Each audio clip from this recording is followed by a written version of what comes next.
senhor escreveu um livro chamado Lei e Graça, que até por sinal já está esgotado, né? E nesse livro o senhor fala um pouco sobre a relação entre a lei e a graça hoje, e como é que, a sua concepção, a gente tem que entender a expressão não vivo mais debaixo da lei, mas da graça. A gente não tem mais que seguir a lei do Antigo Testamento em algum sentido? Primeiro, o livro eu espero seja republicado esse ano. Eu tenho procrastinado por conta de refazer algumas partes do livro, né, acrescentar algumas coisas que eu acho interessantes. O livro nasceu de um artigo, eu escrevi um artigo na revista Fides Reformata e eu fiquei impressionado com a reação que o artigo fez. Quantas pessoas escreveram de volta dizendo: eu nunca tinha entendido dessa forma, isso era para mim um motivo de agonia, eu não sabia a relação da lei e da graça e assim por diante. Então, a partir daí eu me senti estimulado a escrever o livro. E é uma exposição simples, a meu ver, da forma como o calvinismo enxerga a relação da lei e da graça. Como nós temos um ambiente no Brasil que é predominantemente dispensacionalista, as pessoas sempre fazem a relação. O Antigo Testamento é o tempo da lei, o Novo Testamento é o tempo da graça. E aí eu sempre faço a pergunta: então no Antigo Testamento tinha gente salva? No Antigo Testamento acho que tinha. Começa com um acho a resposta, né? Pois é, Abraão, Moisés, Davi, eles eram crentes ou não eram? Eram. E eles foram salvos? Foram salvos, eram crentes, foram salvos. Foram salvos pelo quê? Pelas obras da lei? As pessoas ficam em dúvida, elas não sabem o que dizer, né? Foram salvos pela lei? Não, mas peraí, pelas obras da lei ninguém pode ser salvo. Então eles foram salvos pela graça. E quando foi isso? Lá no período do Antigo Testamento. Então a graça operava no período do Antigo Testamento. Então não posso fazer essa divisão artificial: Antigo Testamento, lei; Novo Testamento, graça. Então essa é a primeira parte. A segunda parte que é importante entender é que as pessoas dizem: olha, o crente, não é, seguindo alguns textos bíblicos, orientação bíblica descontextualizada, dizem: o crente não está mais debaixo da lei. É verdade, não está mais debaixo da lei cerimonial e o crente não está mais debaixo da maldição da lei. Isso é fato. Mas o crente está debaixo da lei. Mas como, pastor? O crente debaixo da lei? Por exemplo, você pode ter outros deuses além de Deus? Não. Isso é uma lei? É a primeira lei do Antigo Testamento. Você pode tomar o nome de Deus em vão? Não. Isso é lei? É. Então você está debaixo da lei. Você pega os mandamentos, você pode adulterar? Não. Isso é lei. Você pode assassinar? Não. Isso é lei. E assim por diante. Então, eu estou debaixo da lei. Eu tenho que seguir a lei de Deus. Mas a lei para o crente, ela não é instrumento de salvação. Então, na ordem bíblica, o crente é salvo primeiro. Depois que ele é salvo, ele é liberto da maldição da lei. Ele tem Cristo que cumpriu integralmente a lei. Tem Cristo que aboliu a necessidade do cumprimento da lei cerimonial, porque ele já cumpriu toda ela em si mesmo. Ele veio cumprir a lei e cumpriu a lei de maneira plena, não é? E agora eu tenho liberdade, pelo poder do Espírito Santo, para viver como salvo uma vida que seja agradável a Deus. Ora, como é que eu sei como é que eu vou agradar a Deus? Eu agrado a Deus quando eu cumpro a vontade dEle. Como é que eu conheço a vontade dEle? Eu conheço a vontade dEle através da palavra dEle. E a palavra dEle é a lei. Então, na verdade, eu não prego um antinomismo e eu não quero pregar nenhum legalismo. Salvação pelas obras. Mas o crente, uma vez salvo, agora ele tem a palavra de Deus, a lei de Deus, a orientação de Deus, que está espalhada por toda a Escritura, que ele precisa viver, se deleitar. Quando você lê alguns textos no Antigo Testamento, você vê que o salmista ele tem prazer na lei de Deus. Ele ama a lei de Deus. Por quê? Porque ele é salvo, porque ele é crente. O incrédulo não ama a lei de Deus porque ela é condenação para ele, mas o crente ama a lei de Deus, ele deseja a lei de Deus, ele aspira à lei de Deus, não é? Então, nesse sentido, é que nós precisamos entender essa relação de lei e graça. No ano que eu lancei o livro, um pregador inglês foi pregar na minha igreja e ele foi falar sobre o tema graça. E lá para as tantas, falando sobre o tema, ele virou e disse assim: porque tem muita gente que escreveu livros aí com o título Lei e Graça, mas está errado, né? Minha congregação toda lá ouvindo, né, começou a rir logo de cara, né? Está errado. E aí ele disse: porque lei é graça. E de fato, a lei de Deus para o crente, ela é graciosa. Eu tenho deleite, prazer e alegria. Isso não significa que eu não tenho que lutar contra a minha natureza pecaminosa, terrena, que deseja ainda fugir da lei de Deus. Mas o crente, ele tem prazer na lei de Deus, ele ama a lei de Deus. Ele diz, como o salmista no Salmo 119, quanto eu amo a tua lei. Eu acho que respondi todas as questões, não foi? Sim, sim. Tem surgido um novo modelo de olhar para a lei, que tem ganhado algum espaço no países americanos, na Europa, e que tem sido começado a ser pensado no Brasil, que é a New Covenant Theology, que é a teologia da nova aliança ou teologia do novo pacto. Eles dizem que todo cristão morreu para a lei como um todo, que não existe divisão entre lei sacerdotal, civil ou moral, e de que, embora a lei de Cristo, que é uma nova lei, tenha alguns elementos da lei passada, segundo eles, é uma outra lei a ser seguida, tanto que a gente não tem que seguir sequer os 10 mandamentos, mas o princípio moral por detrás dele, como Jesus fez em Mateus 5, segundo eles.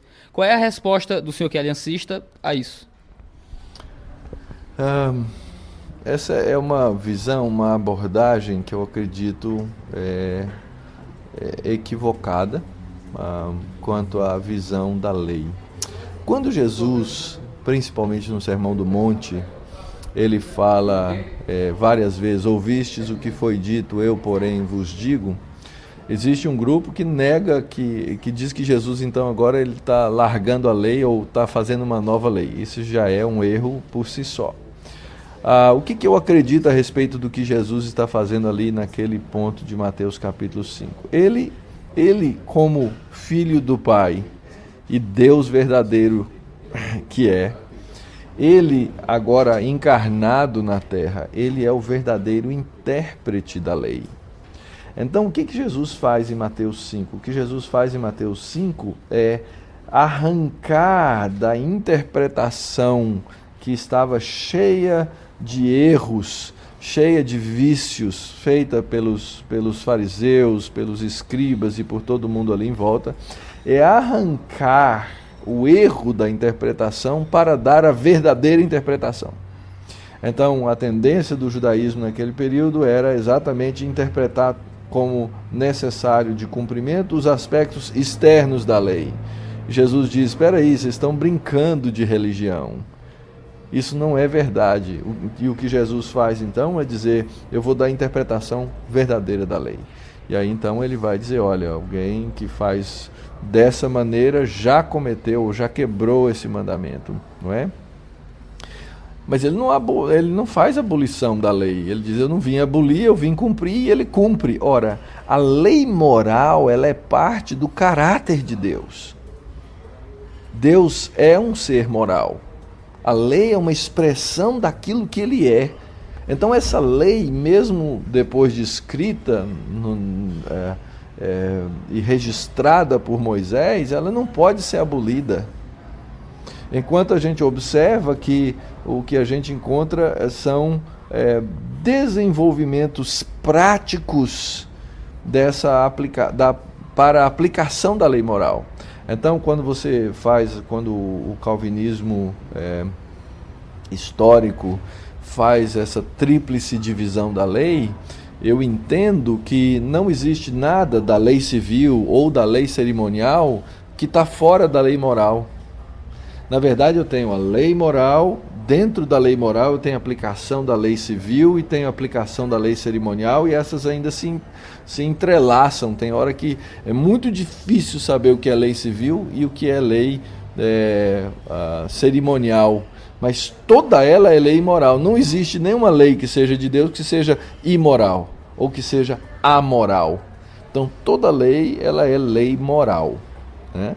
Agora, quando eu chego no período neotestamentário, o que acontece? Ora, a função da lei cerimonial se encerra, porque Cristo a cumpre de maneira plena. Isso aí você vai ler tudo a respeito disso no livro de Hebreus, não é? E fica aquele sentimento talvez um pouco incômodo a respeito da lei civil. Ora, a lei civil, ela perde a sua função estrita quando se encerra, ou quando a nação de Israel, que é aquele Israel original vindo de Abrão e que se desenvolveu depois da entrada da Terra Prometida, quando esse Israel cessa de existir, essa lei também perde a sua função. A nossa grande dificuldade é entender os limites de uma lei e outra. Agora, tanto a lei cerimonial quanto a lei civil de Israel, elas têm um aspecto magisterial. Elas servem para ensinar, ainda que não sejam estritamente feitas para cumprir. Por exemplo, você pega o sistema judiciário do antigo Israel, e você vai procurar lá onde é que são instituídas cadeias, e você vai descobrir que não tem cadeia. Por quê? Porque se você for pensar, a ideia de cadeia, ela não faz sentido. Ela não faz sentido nenhum. O que a gente faz quando encarcera alguma coisa, priva de determinadas liberdades alguém do convívio social, etc. Você paga para aquele indivíduo, não é? Para que ele viva isolado.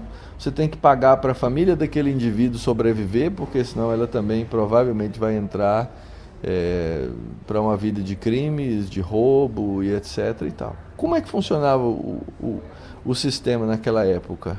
O indivíduo roubou.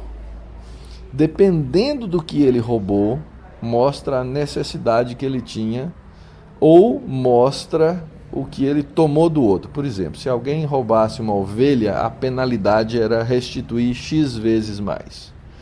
Por quê? Porque a ovelha era um animal mais barato, a ovelha se reproduz mais rápido e assim por diante. Agora, se alguém roubasse um boi, a restituição era mais pesada. Por quê? Porque ter um boi era uma coisa difícil, ninguém tinha boiada.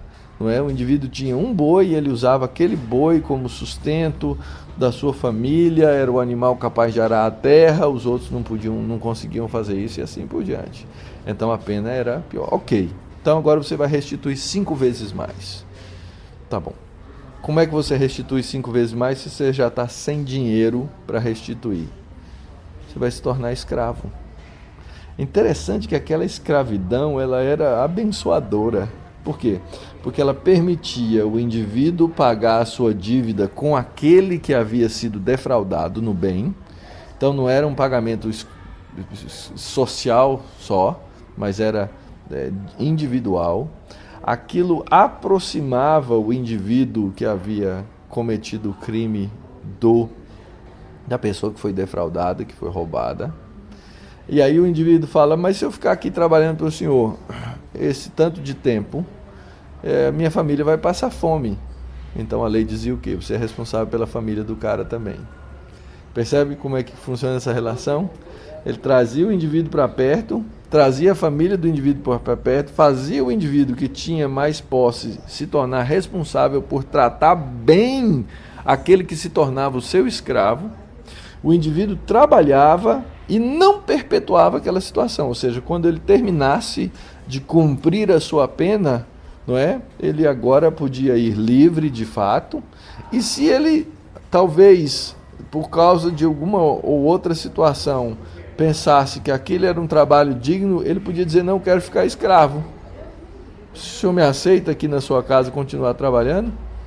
E o indivíduo permanecia lá com a família trabalhando e assim por diante. Então é assim que funcionava. Era um sistema de restituição e de restauração. Quando é que terminava aquela pena? Quando o valor fosse pago definitivamente, ou no chamado ano do jubileu, o ano da restauração. Óbvio, isso aí tem um sentido de ensino magisterial. Eu não posso pegar e aplicar numa sociedade com 200 milhões de habitantes a lei dessa forma, não é? Mas o que é que eu tenho a aprender com essa lei para não continuar copiando ou fazendo ou mantendo um sistema absurdo como o nosso sistema prisional, que todo mundo vê que é um poço sem fundo, é um buraco, cria uma escola de crime, uma escola de preguiçoso, de gente que não trabalha e assim por diante.